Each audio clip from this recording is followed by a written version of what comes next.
salue Marie, comblée de grâce, le Seigneur est avec vous. Vous êtes bénie entre toutes les femmes, et Jésus, votre enfant, est béni. Em nome do Pai, do Filho e do Espírito Santo. Amém. Vinde, Espírito Santo, enchei os corações dos vossos fiéis e acendei neles o fogo do vosso amor. Enviai, Senhor, o vosso Espírito e tudo será criado e renovareis a face da terra. Ó Deus, que instruístes os corações dos vossos fiéis com a luz do Espírito Santo, fazei que apreciemos retamente todas as coisas segundo o mesmo Espírito e gozemos sempre de sua consolação por Cristo nosso Senhor. Sede da sabedoria, rogai por nós. Em nome do Pai, do Filho e do Espírito Santo. Amém. Nós já falamos dentro do bloco sobre moral familiar, moral sexual, tanto trazendo elementos do magistério anterior ao Papa Francisco, mas também atualizando dentro das perspectivas de abordagem, de compreensão acerca do Papa, principalmente questões ligadas a famílias, casais de novas uniões, a questão do processo de discernimento que deve se levar em conta, até com possibilidades de acesso ao sacramento, a maneira como o Papa também trata das questões ligadas às pessoas homossexuais, sobretudo questões ligadas a esse âmbito da moral sexual, da moral conjugal, levou alguns, inclusive, a dizerem que o Papa Francisco ele é uma espécie de Papa que deu espaço na igreja a uma espécie de relaxamento, de laxismo moral, de relativismo moral, de que aquela solidez doutrinária, sobretudo no âmbito da ética, né, da moral cristã, é como se fosse um edifício que desabou com o Papa Francisco, de que o Papa, ele de certa maneira deu espaço a um certo permissivismo da igreja, né? Coisas desse tipo.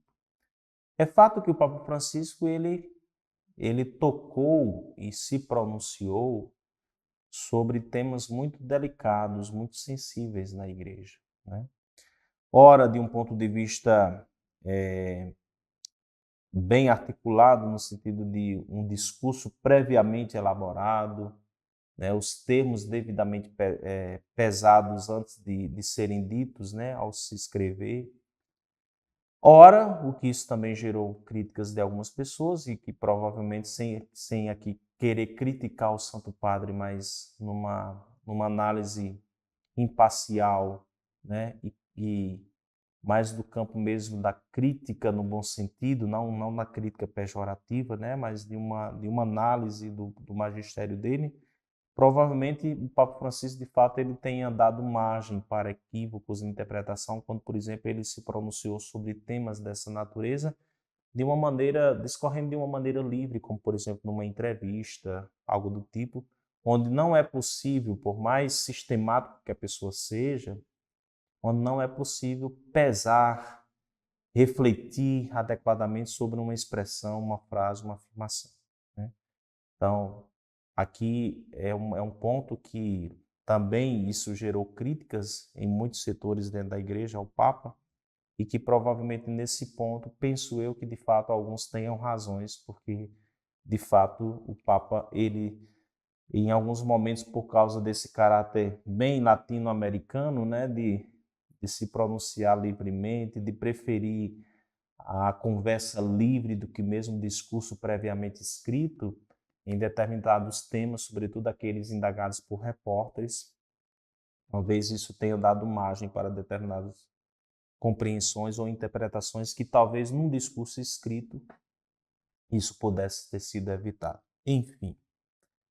O certo é que alguns questionam se a moral do Papa Francisco, utilizando esse termo, embora de modo geral a gente dissesse não existe uma moral de Bento, não existe uma moral de Francisco, nem de João Paulo II, nem de Paulo VI, nem de João XXIII. Existe a moral da igreja cristã, né?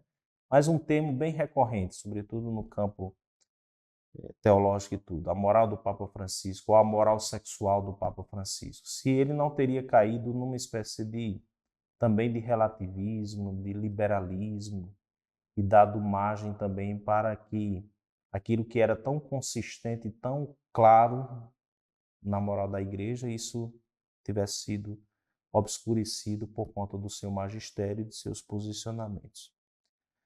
Embora eu concorde que, de fato, algumas coisas ele poderia ter evitado, né, de equívocos de interpretação, se ele tivesse pensado e elaborado melhor determinadas falas e tudo, ao invés de ter escolhido falar livremente, mas é importante também ser justo com o Papa e pontuar algumas coisas, né? Primeiro, Papa Francisco, ele lida com uma situação que mais cedo ou mais tarde a igreja teria que lidar, que é a questão das mudanças culturais, das transformações culturais, sociais, éticas, antropológicas, né? A maneira de se conceber o ser humano, a sexualidade, a realidade de família, que por conta de uma série de transformações complexas também foi atingida, mudou, né? Coisas que para nós eram muito fáceis de serem interpretados, compreendidos e vividos há 40, 60 anos atrás, que não são mais hoje, como por exemplo a questão de manter-se virgem até o casamento. Sejamos sinceros, né?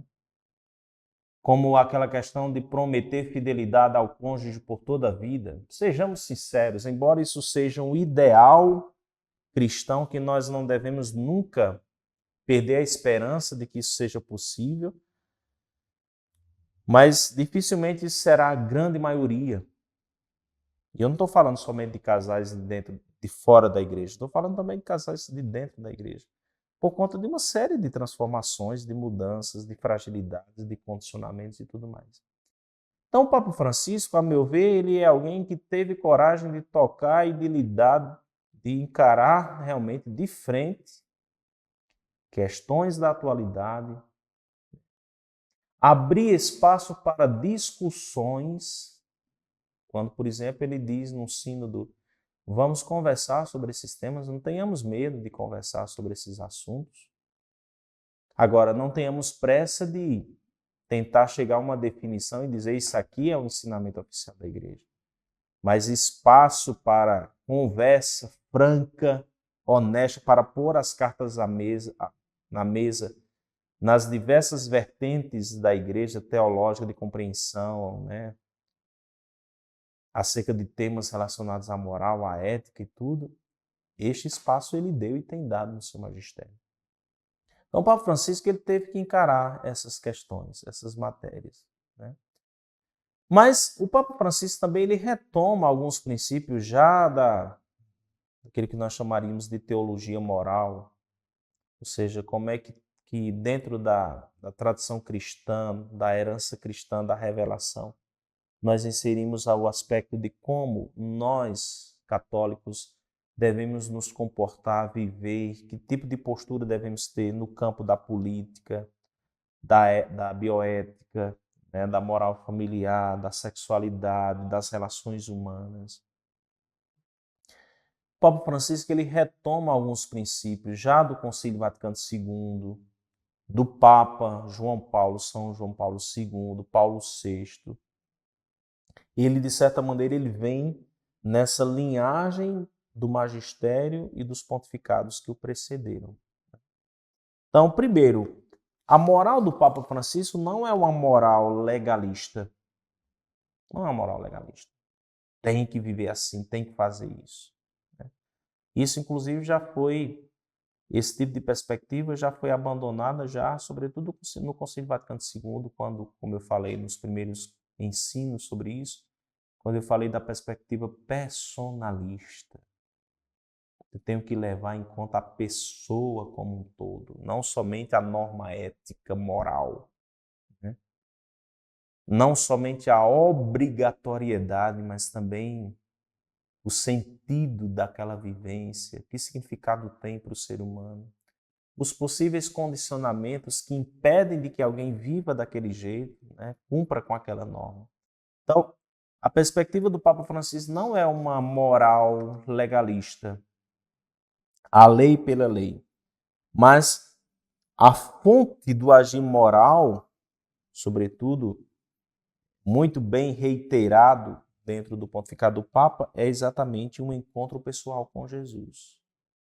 Um encontro de amor, que transforma a vida de uma pessoa, de um homem ou de uma mulher, e que a partir deste encontro, este homem e esta mulher vai assimilando os valores do reino e aí vai encontrando sentido, por exemplo, para se viver a fidelidade no matrimônio, encontrando sentido para se viver um namoro sadio, encontrando sentido para cuidar de maneira adequada do seu corpo, sem excesso, sem desprezo, sem erotismo, sem sensualismo, dá para entender? Mas primeiro, a base de tudo isso é um encontro pessoal com Jesus, é um encontro com a misericórdia divina. Perceba que esse termo misericórdia talvez seja um dos termos mais repetidos no magistério do Papa Francisco. A misericórdia divina que assume a miséria humana e transforma esta miséria humana. Né? Então, o ponto de partida não é uma lei. Isso, inclusive, Papa Francisco já citou, inclusive, Bento XVI, na Deus Caritas Est, né, na encíclica, primeira encíclica do Papa sobre o amor. É um texto que não tem como esquecer. É a primeira página da encíclica, quando o Papa Bento XVI diz: ao início do ser cristão, não há uma grande ideia ou uma decisão ética. Há um encontro com uma pessoa. E a partir deste encontro, um rumo decisivo que essa pessoa dá à nossa história. Este encontro de amor é o que fundamenta a moral do cristão e é o que é tão presente na moral do Papa Francisco. O encontro pessoal com Jesus, que deve, uma vez recebido esse amor, encontro pessoal de amor, o cristão retribui, responde também com amor a este amor recebido. Dá para entender? Então, toda a minha vida correta, moralmente falando, não parte de uma vaidade. Veja como eu pratico as leis e os mandamentos da igreja, de Deus. Vejo como eu vivo correto do ponto de vista moral. Não é uma espécie de vaidade, de legalismo que leva à vaidade, como dos fariseus, como dos escribas, de alguns deles na época de Jesus. Mas um encontro pessoal de amor que gera depois resposta de amor, inclusive na busca da santidade. Então, isso aqui é o princípio, é a mola propulsora de alguém viver corretamente os princípios da ética e da moral cristãs. Depois o Papa, ele trabalha com 3 dimensões que compreendê-las também nos ajuda a entender por que o Papa ele não tem medo de encarar questões atuais, delicadas, sensíveis, mesmo correndo o risco de ser taxado de laxista, de relativista do ponto de vista da moral cristã. 3 coisas. Primeiro, que é um princípio sobre o qual também eu já tive a oportunidade de falar, que é a dimensão da lei da gradualidade. O que é isso? Para cada princípio moral, existe uma lei que nós devemos respeitar, que é as pessoas que estão inseridas dentro da igreja, que são cristãs e que pleiteiam viver determinada forma de vida, seja no tocante à sexualidade, à educação dos filhos, ao número de filhos, ao planejamento familiar, seja no campo do corpo, enfim. Para essas pessoas existe um processo que nós chamamos de gradualidade. As coisas devem acontecendo gradualmente. Nós não podemos simplesmente achar que tudo vai mudar do dia para a noite, porque alguém que se encontrou com Cristo, imediatamente ela vai mudar a sua vida e ajustar de um dia para a noite tudo aquilo que não estava conforme à doutrina da igreja, a palavra de Deus. Não é assim. As pessoas elas estão inseridas num processo. E quem lida sobretudo com a vida pastoral da igreja, o Papa Francisco experimentou isso muito concretamente durante anos, precisa entender isso, precisa respeitar esse caminho gradual. E uma das coisas que está dentro dessa perspectiva da gradualidade é as pessoas que querem a perfeição cristã são pessoas imperfeitas. E elas serão sempre imperfeitas do ponto de vista do humano, né? De fragilidades, de condicionamentos, de fraquezas, de limites, de feridas, né? De dificuldades.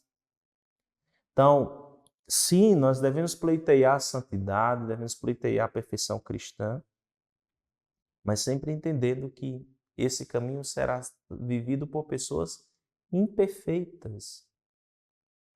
Imperfeitas. Quando Jesus diz, sede perfeito como vosso Pai Celeste é perfeito, Jesus não está falando de uma perfeição meramente moral. É a perfeição do amor. É poder amar como o Pai ama, como Jesus amou. Mesmo no meio das pelejas, das dificuldades, dos sofrimentos do dia a dia. Então, o Papa Francisco, ele nunca deixou de propor o ideal da vida cristã, o ideal da moral cristã. Na Amoris Laetitia isso é muito claro. Mas ele também foi sensível e convida a igreja a ser sensível aos limites humanos, aos condicionamentos, que muitas vezes faz com que aquela pessoa que deseja tanto chegar àquela meta proposta pela igreja não consegue chegar do dia para a noite. É preciso ter paciência e caminhar com elas, ajudando-as, sendo suporte, motivando-as, animando-as para que ela chegue àquele ideal. E mesmo que ela não consiga chegar àquele ideal, ou sozinha, ou como realidade de casal, de família, seja o que for, não fazê-la desistir da busca, nem condená-la, dizendo que você vai para o inferno ou seu lugar não é a igreja. Absolutamente. Então, o Papa sempre considerou essa dimensão da gradualidade na sua proposta, dentro do campo moral, ético, quando falou de questões muito delicadas e sensíveis, como a dos tempos atuais. Depois, o Papa, ele já na linha do Vaticano II, o Papa Francisco, ele sempre valorizou também a dimensão da consciência moral, pessoal. O que é isso? A capacidade que a pessoa tem de refletir, de indagar-se e de não simplesmente ser uma espécie de marionete que vai fazendo somente aquilo que os outros mandam de fora, mesmo que esses outros sejam as autoridades ou as lideranças da igreja, mas alguém que faz uso de sua consciência e que mesmo quando, por alguma situação, essa pessoa não consegue viver aquele ideal proposto pela igreja, ela examina-se diante de Deus e consegue também proceder a um discernimento coerente com a sua consciência. Nós precisamos ter muito em conta isso. É claro que a consciência, ela não está separada, divorciada, por exemplo, da palavra de Deus, do magistério da igreja. Não, ela precisa andar junto. Mas eu preciso tomar uma decisão, seja em que âmbito for, também passando pelo crivo da reflexão, da oração. E dentro do aspecto da valorização da consciência, nós temos, e isso aparece muito evidente no pontificado do Papa Francisco, o que nós chamaríamos de a natureza relacional da consciência. Isto é, fazer uso da consciência não é um movimento somente pessoal, individual, quase que egoístico. Mas dentro da consciência existe Deus. é o sacrário, como diz, bem definiu o Concílio Vaticano II. Aquele núcleo sacratíssimo, aquele santuário do homem, onde lá o homem dialoga com Deus, se relaciona com Deus. Então, essa valorização da consciência numa perspectiva relacional também está muito presente dentro da teologia moral do Papa Francisco, quando ele propõe determinados caminhos. Volto a dizer, para o magistério do Papa Francisco é importante não somente o que a igreja diz, o que a palavra de Deus nos aponta, mas o sujeito específico, homem ou mulher, que é chamado a viver aquele princípio moral e ético que a palavra aponta e que o magistério aponta, esse sujeito precisa também passar pela sua consciência, numa perspectiva dialogal, dialógica com Deus, relacional. Lá, no íntimo da consciência, o ser humano precisa tomar uma atitude frente a isso. E ainda um terceiro, que é exatamente a necessidade do discernimento. Então, seria muito mais simples, sabe, mais frio, simplesmente diante de realidades atuais, contemporâneas, sensíveis, humanas. Seria muito mais simples o Papa chegar e dizer, olha, haja assim, haja desse jeito, vamos inserir todo mundo num contexto só, numa realidade só. Vai ser um princípio aplicável para todo mundo indistintamente. Seria muito mais fácil. Mas considerando a sensibilidade pastoral do Papa Francisco, ele aponta, e é uma coisa que não deixa de ser também delicado, porque discernimento não é uma coisa tão simples de fazer. O discernimento acertado não é uma coisa tão simples de fazer. Exige paciência, exige reflexão, exige oração, exige honestidade diante de Deus e dos outros. Então, quando ele diz, por exemplo, não são todas as realidades, por exemplo, de pessoas que contraíram novas núpcias, não são todas as realidades em que a pessoa está ali naquela condição e que pode ser definido como alguém que está em estado de pecado mortal ou de adultério. Né? Existem situações. Existem pessoas que, de fato, em sã consciência, fazendo uso de sua liberdade, né, abandonou sua família, traiu sua esposa, o seu esposo, e enveredou por um outro relacionamento. E existem aquelas situações, por exemplo, do cônjuge que foi abandonado, como o próprio Papa Francisco diz na Amoris Laetitia, e que num contexto de fragilidade, de vulnerabilidade, acabou constituindo uma nova família, com quem já vive há anos uma relação estável, e que não é tão simples simplesmente a gente chegar e dizer acabe com o casamento. Outra coisa para o qual o Papa Francisco aponta também o recurso e o caminho do discernimento, as questões que eu citei referente ao acesso aos sacramentos, de casais com novas núpcias, a Eucaristia, a confissão. É preciso que se use o discernimento. Quanto às pessoas homossexuais, como inseri-las na vida da igreja, sem com isso provocar o escândalo, sobretudo de quem é mais fraco na fé.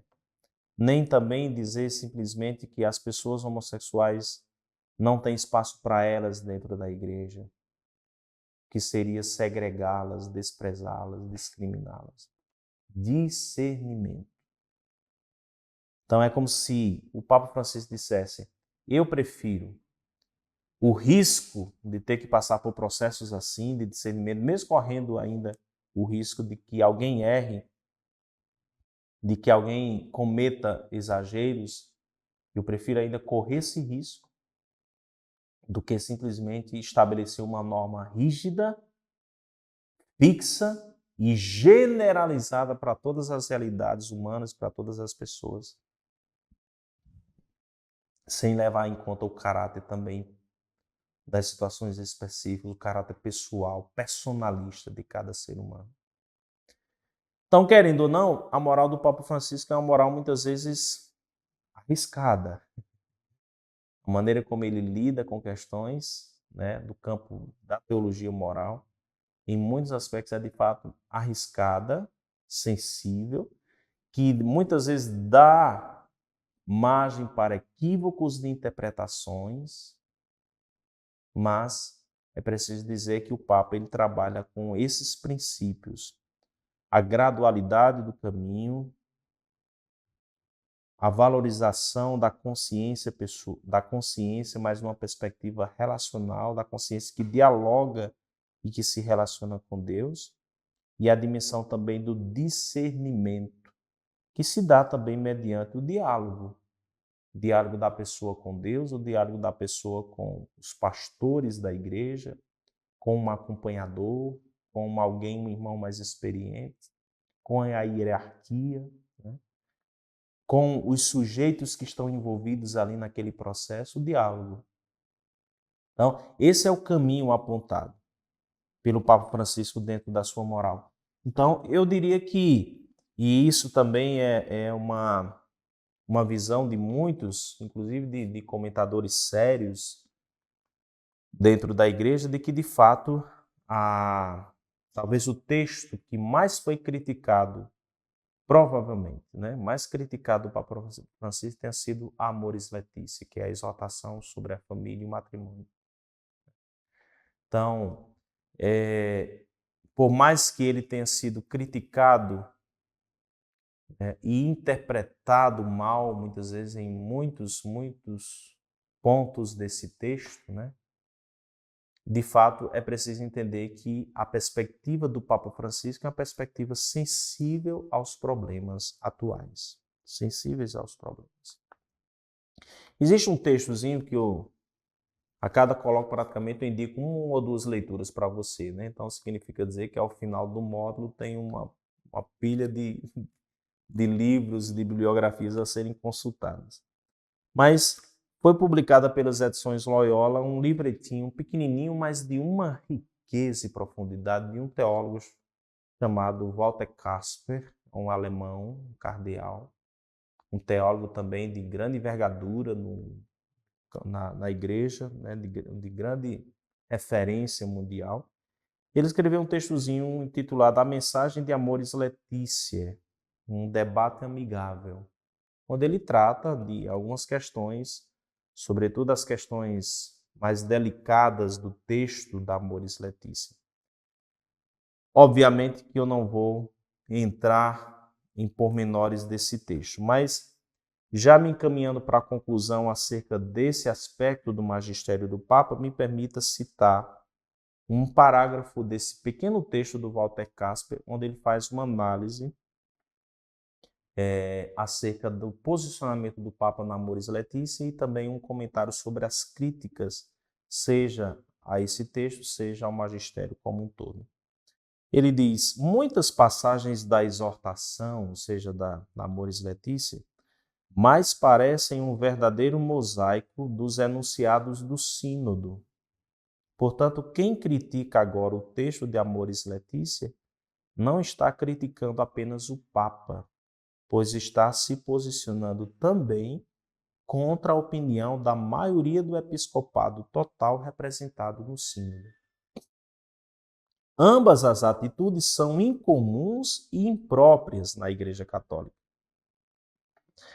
Uma exortação apostólica do Papa é, depois de ouvidos os fiéis e o episcopado, e segundo o entendimento católico, uma manifestação do magistério ordinário da Igreja. Todos têm, presta atenção nisso, todos têm a liberdade de manifestar a sua opinião de forma adequada. Então, um texto como esse faz parte do magistério ordinário da Igreja. Todos têm a liberdade de manifestar a sua opinião de forma adequada. Até a sua opinião se for contrária. Até se for contrária. No entanto, eu acho fantástica essa conclusão do Kasper, no entanto, o que não pode acontecer é que agora um ou outro indivíduo passe a alçar-se em supermagistério autonomeado. Entende? O que Casper está dizendo aqui? Se você discorda de um ponto ou outro do magistério do Papa, você pode expressar isso de maneira adequada, com respeito, de maneira inteligente. Também tem isso, né? Porque muitas vezes tem umas críticas que, pelo amor de Deus, não vale nem a pena serem ouvidas ou serem lidas, de tão baixas e rasas que são. Então, com respeito, de maneira inteligente, sendo honesto, ou seja, procurando entender realmente se a maneira de interpretar aquela afirmação está de acordo com a intenção de quem escreveu aquilo. Mas a conclusão do Casper é: hoje existe dentro da Igreja Católica, inclusive, uma espécie de supermagistério autonomeado. Pessoas que se veem no direito, na autoridade de dizer o que é certo ou o que é errado para o Papa. O magistério do Papa, que também não é um magistério sozinho, mas em comunhão com o seu colégio de cardeais, de bispos, por exemplo, depois de um sínodo como esse. Então, isso a gente precisa pensar. Se quer discordar de um ponto ou de outro do magistério ordinário, isso não significa estar pecando, ou isso não incorre em pena de excomunhão. Agora, que façamos com respeito, até com respeito, é impressionante como às vezes a gente tem tanto respeito pela pessoa do padre, do bispo da diocese onde nós estamos, e não temos o respeito ao bispo de Roma, que é o pastor universal da Igreja Católica. Então, é preciso ter muito cuidado quanto a isso, porque se critica e se diz, aí, inclusive a ideia do sede-vacantismo, né, uma maneira de dizer que a eleição do Papa Francisco não foi uma eleição válida. Né? Então, iniciativas, repercussões, revanches dessa natureza, que mais parece como uma espécie de supermagistério autonomeado. Me permita dizer que eu prefiro ficar com o magistério do Papa Francisco, porque ele foi eleito legitimamente. O pontificado dele é um pontificado legítimo. Então, tenhamos cuidado também com esse tipo de crítica infundadas, reducionistas, superficiais, agressivas, autoritárias, como se fosse uma espécie de supermagistério autonomeado. Nesses não há legitimidade. Nesses não há legitimidade. Então, volto a dizer, temos o direito, a liberdade de fazer uma leitura crítica, seja de que pontificado for. Sobretudo no que diz respeito ao magistério ordinário. Quando é um magistério extraordinário, em que o Papa proclama sobre a sua autoridade algo, né, uma verdade de fé, uma doutrina, aí isso sim precisa ser dado assentimento, mas no tocante ao magistério ordinário, eu posso, com tranquilidade, fazer uma crítica, discordar, apontar para algum ponto que seja frágil na colocação, mas que isso, por favor, seja feito com devido respeito ao Sumo Pontífice, né? Ao Papa. E entendamos que quando ele não fala sozinho. Ele fala também, ele é voz do colégio de cardeais e ele não toma também as decisões sozinhos. A doutrina que ele expõe no magistério dele não é uma doutrina dele, como da Amoris Laetitia, o Walter Casper lembra bem. A Amoris Laetitia foi precedida por 2 sínodos em 2 anos. Né? E agora ele traduz os ensinamentos do sínodo na Amoris Laetitia e depois recebe, por parte de muitos setores na igreja, uma enxurrada de críticas, de acusações, muitas vezes desmedidas, arrogantes. Então, tenhamos muito cuidado também com esse tipo de postura. Né? e procuremos entender, estudar, ler, refletir um pouco mais sobre a proposta moral, os princípios da teologia moral apresentados no pontificado do Papa Francisco, para que a gente possa entender, quando ele lida com matérias assim delicadas, entender em que horizonte ele está sendo situado, para que a gente não tenha uma interpretação ou uma leitura equivocada, rasa, acerca do seu posicionamento e do seu magistério. Então é muito importante esse tipo de postura, de discernimento, de prudência ao lidar com questões dessa natureza, à luz do atual pontífice. Tá bom? Então espero ter ajudado, espero que isso traga matérias também de reflexão, de oração e também que isso tenha deixado você também com vontade de ler mais, de estudar mais, para se aprofundar também nessas dimensões e ter um pouco mais de segurança, tranquilidade quando precisar ajudar alguém ou for interpelado como cristão, como católico nessas matérias. Concluímos com a Ave Maria, mais uma vez nos colocando e nos confiando à proteção da Virgem. Ave Maria, cheia de graça, o Senhor é convosco. Bendita sois vós entre as mulheres. Bendito é o fruto do vosso ventre, Jesus.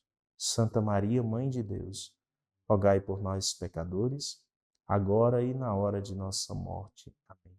Sede da sabedoria, rogai por nós.